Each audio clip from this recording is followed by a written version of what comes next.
had a chance to catch up with Country Club Hills Park District Commissioner Leroy Barnes, who pulled together an awesome watch party for the Forge. And for those that attended, it was more than a day at the movies, it was a moment.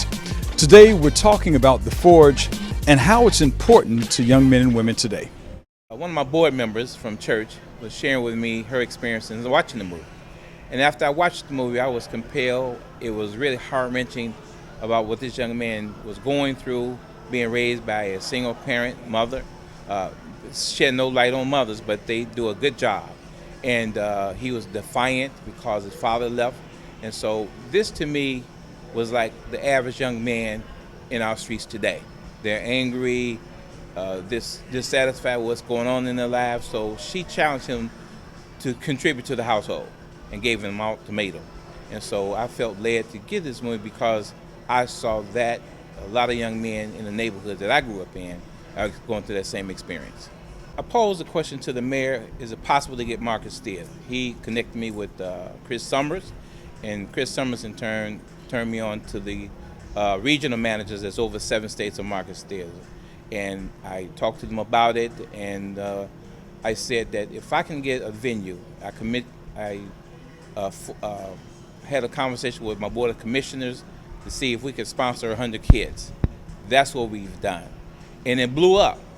My niece was in Texas as a retired Army sergeant. I was sharing it with her, and she said, Uncle Leroy, this is such a great idea. I want to sponsor 5 kids.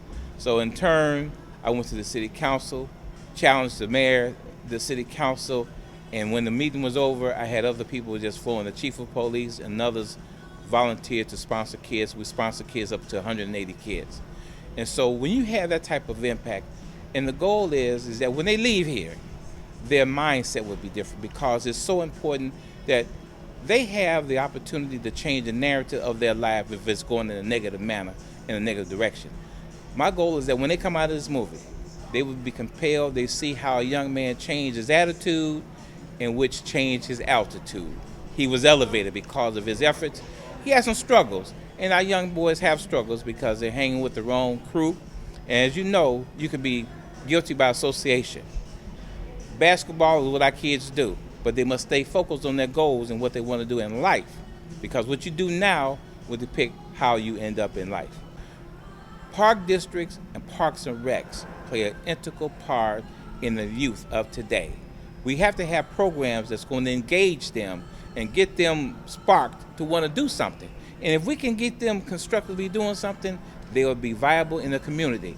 And these are the things. I had an opportunity coming up with my parents, with my Pastor Bishop Ford, and other leaders, my current Pastor Bishop O.C. Booker. We always talk about the youth, our future. And if we don't invest in them now, what benefits will we have later? In Country Club Hills, I'm Eric Booker, and you're watching Comcast Channel 4.